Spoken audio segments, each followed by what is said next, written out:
A ver, pensemos en esto. ¿Qué pueden tener en común un poema de hace miles de años, una carta personal y un relato sobre la vida de Jesús? Suena a que son textos que no tienen nada que ver, ¿verdad? Pues hoy vamos a descubrir cómo una única y potente imagen los conecta a todos de una forma que de verdad es sorprendente.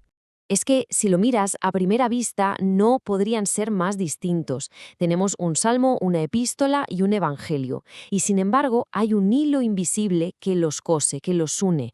La gran pregunta es, claro, ¿cuál es ese hilo? Pues bien, la respuesta está en una de las metáforas más antiguas y diría yo más potentes de la historia, la del pastor. Esa imagen es el puente que conecta estos mundos tan diferentes y hoy lo que vamos a hacer es cruzarlo juntos. Lo primero es lo primero. Vamos a definir al protagonista. ¿Quién es exactamente este pastor? Vamos a ver cómo cada uno de estos textos nos pinta un retrato diferente, pero a la vez complementario de esta figura central. Todo arranca aquí, en los Salmos, con una imagen que es pura confianza. El pastor no es solo alguien que guía, es la garantía absoluta de que no te va a faltar de nada. Es un refugio, un lugar seguro, en verdes praderas, y es la certeza de que las fuerzas se van a reparar. Es la confianza en su estado más puro. Damos un salto de varios siglos y el Evangelio de Juan le da una vuelta de tuerca a la metáfora. Jesús ya no es solo el pastor, sino que dice, yo soy la puerta. O sea, se presenta como el único acceso, el único camino seguro y legítimo para entrar al redil. Y ojo, advierte que cualquier otra forma de entrar es básicamente una trampa. Y la cosa no acaba ahí. La primera carta de Pedro nos enseña otra faceta más, la del pastor como guardián. Un protector que activamente busca a las ovejas que se han perdido para curarlas y traerlas de vuelta a casa. No se trata de esperar a que vuelvan, no, se trata de ir a rescatarlas. Vale, pero si hay un pastor, ¿cómo sabe el rebaño que es él? Con tanto ruido, con tantas voces, ¿cómo lo distinguen? La respuesta, según estos textos, está en algo tan sencillo y a la vez tan profundo como su voz. Y no es una obediencia ciega para nada. El rebaño sigue al pastor porque conoce su voz. Ese conocimiento es su brújula, lo que le permite saber, casi por instinto, cuál es la llamada segura y cuál es el peligro de las voces extrañas. Es una relación que se basa en la confianza y en esa familiaridad. Pero esa voz es mucho más que un simple consuelo. En los Hechos de los Apóstoles se convierte en una llamada a la acción. Y no solo eso, es una promesa que traspasa el tiempo, que se extiende de generación en generación. No es un mensaje para unos pocos elegidos, sino para todo el que esté dispuesto a escuchar. Y el efecto de esa llamada, es que es inmediato y masivo. No hablamos de una idea abstracta.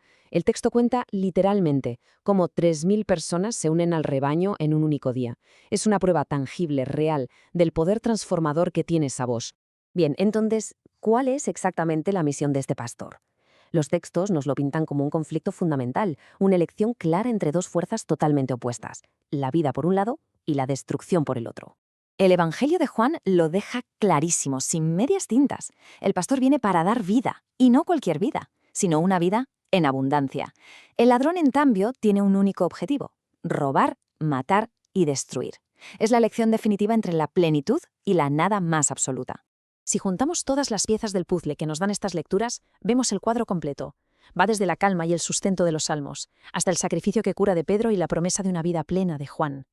Cada acción del pastor persigue un único fin, el bienestar total de su rebaño. Y aquí, la misión del pastor llega a su punto más álgido, al sacrificio. Sus propias heridas se convierten en la medicina para el rebaño. Esto transforma la guía en un acto de amor redentor. Su sufrimiento se convierte, paradójicamente, en la fuente de la sanación. Vale, ya conocemos al pastor. Hemos visto quién es, cómo es su voz, cuál es su misión. Pero ahora la pregunta es, ¿y el rebaño? ¿Qué se espera de él? ¿Cuál es su papel en toda esta historia? La reacción al oír la voz del pastor es visceral. Va directa al corazón. Con el corazón traspasado, la multitud pregunta directamente, «Bueno, ¿y ahora? ¿Qué tenemos que hacer?» No es una aceptación pasiva, Es una necesidad urgente de actuar. Una búsqueda de un camino claro. Y la respuesta que reciben es una hoja de ruta muy clara, en 3 pasos. Primero, convertíos, que en el fondo significa un cambio profundo de mentalidad y de rumbo. Segundo, un compromiso público, simbólico, que es el bautismo. Y tercero, la promesa de recibir un don, una especie de guía interior. Al final, todo este proceso, todo este camino, se puede resumir en una sola cosa: volver a casa. Como dice la carta de Pedro, es regresar voluntariamente al cuidado de ese pastor y guardián, dejando atrás la vida errante para encontrar por fin un refugio seguro. Hemos viajado por textos antiquísimos, pero es que esta metáfora resuena con una fuerza increíble en nuestro presente. ¿Qué significa todo esto hoy? ¿Qué significa ser pastor o ser oveja en pleno siglo XXI? Porque al final la metáfora del pastor es mucho más que una imagen poética. Es el eco de un viaje que, de alguna forma, todos conocemos. Ese camino que va de la confusión a la claridad, del miedo a la seguridad y de una existencia que se siente vacía a una vida llena de sentido. Y así llegamos al final con una pregunta que quizá hoy es más relevante que nunca. En un mundo que está saturado de ruido, lleno de voces que reclaman nuestra atención a gritos, entre todas esas voces, ¿cuáles elegimos seguir? La respuesta a esa pregunta quizá es lo que define todo nuestro camino.